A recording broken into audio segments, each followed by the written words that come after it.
Hello price Lord, எப்படி இருக்கீங்க? சந்தோஷமாக இருப்பீங்கன்னு விசுவாசிக்கிறேன்.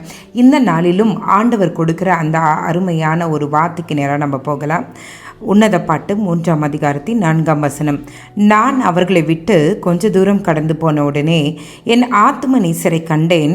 அவரை நான் என் தாயின் வீட்டிலும் என்னை பெற்றவளின் அறையிலும் கொண்டு வந்து மட்டும் விடாமல் பற்றி கொண்டேன். இந்த வார்த்தையை வாசிக்கும்போது எனக்கு 2 காரியங்கள் தெரிந்தது. எனக்கு ஆவியானவர் உந்தினதுனால இந்த வார்த்தையை நான் எடுத்துக்கொண்டேன். நேசரை கண்டேன், விடாமல் பற்றி கொண்டேன். இந்த வருடத்தில் ஆண்டவர் நம்ம இடத்துல எதிர்பார்க்கிறது என்னன்னா, எப்படி சுனேமித்தி தன்னுடைய நேசரை அவள் பார்த்த உடனே நேசரை கண்டேன், அவரை விடாமல் பற்றி கொண்டாலோ அதுபோல நீங்களும் நானும் நம்மை ஆராதிக்கிற அந்த இயேசுவை நம்ம விடாமல் பற்றி கொள்ளணும். ஆவியானவரை விடாமல் பற்றி கொள்ளக்கூடிய அந்த அனுபவம் நமக்கு தேவை. இந்த வருடம் முழுவதும் நம்ம ஆண்டவர் இடத்துல சொல்லுங்க, ஆண்டவரே நான் உங்களை விடவே மாட்டேன்ப்பா, எனக்கு நீங்கள் உதவி செய்யுங்க, உங்களை விட்டு மட்டும் நான் போயிடக்கூடாது. அதாவது எந்தவித பாவங்களோ எந்தவித காரியங்களோ அது என்ன பண்ணுன்னா நம்மையும் நம்மளுடைய நேசரையும் அது பிரிக்கிறதா இருக்கும்.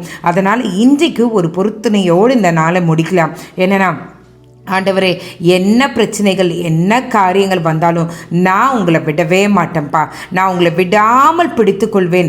எப்படி சுனேமித்தி தன்னுடைய நேசரை விடாமல் பற்றி கொண்டாலோ நம்ம விடாமல் பற்றி கொள்வோம். கர்த்தர் நம்மளுடைய வாழ்க்கையில் பெரிய காரியங்களை செய்வாராக. நிறைய முறை சூழ்நிலைகளை பார்த்து நம்ம ஆண்டவரை விடுகிறது உண்டு.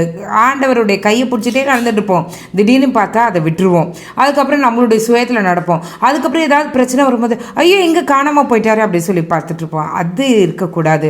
இந்த வருடம் முழுவதும் கர்த்தரை உறுதியாக பிடித்துக்கொள்வோம்.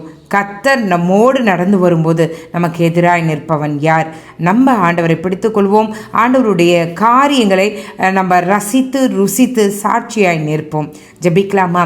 எங்களை நேசிக்கிற நல்ல பரமபிதாவே, அப்பா, எப்படி சுனேமித்தி நேசரை கண்டாலோ அதுபோல் உம்மை காணுகிற அனுபவம் எங்களுக்கு இந்த வருடத்தில் எப்பொழுதும் இருப்பதாக. அது மட்டுமல்ல, அவள் எப்படி உம்மை விடாமல் பற்றி கொண்டாலோ அதுபோல் எங்களுடைய வாழ்க்கையில் என்ன பிரச்சனைகள் வந்தாலும் என்ன சோதனைகள் வந்தாலும் என்ன எதிர்ப்புகள் வந்தாலும் ஆண்டவரே, எங்கே நாங்கள் காணாமல் ஆண்டவரே அடித்து செல்லப்படுகிற சூழ்நிலைகள் வந்தாலும் என் கர்த்தரை விடாமல் பிடித்து கொள்ளுகிற ஆண்டவரே அந்த சுனிமித்தியை போல எல்லா காரியத்திலும் விடாமல் பிடித்து கொள்ள கிருபை செய்யுங்க ஆண்டவரே. அப்பா, உங்களுடைய நேசம் பெரிது என்பதை நாங்கள் உணர்ந்து கொள்ள உதவி செய்யுங்க அப்பா. இந்த நாளில் எங்களுக்கு ரெனியூ பண்ணி கொடுங்க. அந்த அன்பாக இருக்கட்டும், அந்த தேடலாக இருக்கட்டும், உண்மையிலே வைத்திருக்கிற ஆண்டவரே ஆண்டவரே அந்த தெய்வ பயமாக இருக்கட்டும், எல்லாம் எங்களுக்கு மிகுதியாய் கிடைப்பதாக. இந்த வருடம் உம்மை விடாமல் பற்றி கொள்கிற வருடமாக இருக்க கிருபை செய்யுங்க. நீரே காத்துக்கொள்ளும், வழிநடத்தும் ஆண்டவரே. இந்த இரவுல உணவு ஆண்டவரே, உணவில்லாமல் உடுக்க உடை இல்லாமல் தங்க இடமில்லாமல் யார் யார் அவதியாய் இருக்கிறாங்களோ ஆண்டவரே, அவங்க ஒவ்வொருவரையும் நாங்கள் நினைக்கிறோம் ஏசப்பா. அவங்களுக்கு வேண்டிய தேவைகளை சந்திங்க ஆண்டவரே.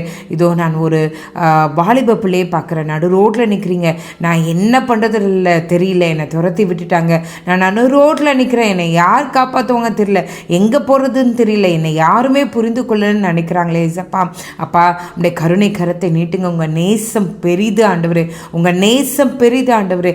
அப்பா, அந்த மகளுடைய கோபம் எல்லாம் மாறி ஆண்டவரே திரும்ப தன்னுடைய வீட்டிலே போய் அந்த மகள் ஆண்டவரே பத்திரமாய் பாதுகாப்பாக இருக்க உதவி செய்யுங்க ஆண்டவரே.